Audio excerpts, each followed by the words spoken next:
à frente. Mas com isso o time se reorganiza, né? Os zagueiros estavam lá na área, enfim. Aí o Neymar. É acompanhado de perto, já passou como quis pelo Vidjamil, invadiu a grande área, fez mais uma finta, cortou o zagueiro, vai pintar um golaço, pega o goleiro!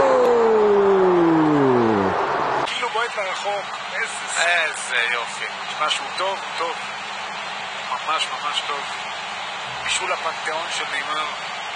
לא, מי שמסר בסוף, אתה יודע, זה לא נאמר. לא, תראה את רודריגו, הוא התחיל את המהלך, ממשיך לרחבה, מקבל את הכדור עכשיו מרפיניה,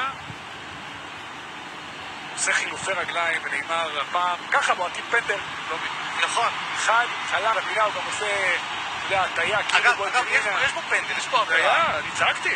נכון, צעקת, אבל עדיף את זה ככה. עדיף את זה ככה, כן. וואו, איזו שמחה, איזה אושר. אתה יודע, מזמן לא ראיתי את נאמר, שמח ככה מגול, אבל אתה יודע, אושר טהור כזה. אושר טהור ממש, וגם זה עוד יותר מגדיל. כמו שאמרת, מעורב, משחק טוב, מעורב בהמון מהלכים, אבל מאז השער נאמר פשוט פה רוקד. בטח הוא עבר אותו? כן, דקות ש... הנה קומה של דנילו, כן, שום דנילו ברפיניה, גם דנילו משחק טוב, רפיניה מוציא כדור מושלם, ויסקרה שהיה לו משחק טוב. הוא עובר לו מתחת לידיים, אבל נאמר שהכל עכשיו, מהרגע שהוא הבקיע, הכל הולך לו והוא נהנה, אז הוא עכשיו נהנה עד הסוף.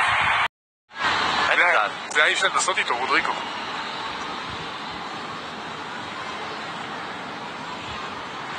נאמר מנסה מפה, נאמר, זה הולך על המשקוף. הוא ראה את 4-4 עם המשקוף. I'll be the last one left when the lights go out.